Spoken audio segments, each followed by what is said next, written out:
আসসালামু আলাইকুম দর্শক।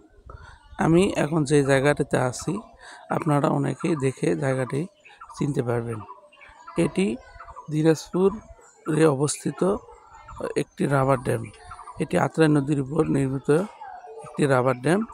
এটি দিনাজপুর সদর থেকে 17 কিলোমিটার দূরে ঢাকা দিনাজপুর মহাসড়কের অবস্থিত।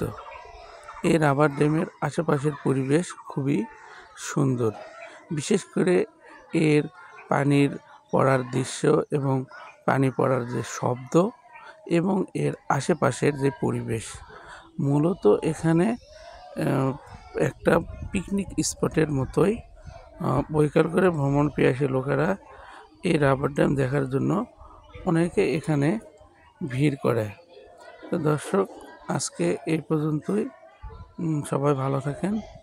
আসসালামু আলাইকুম।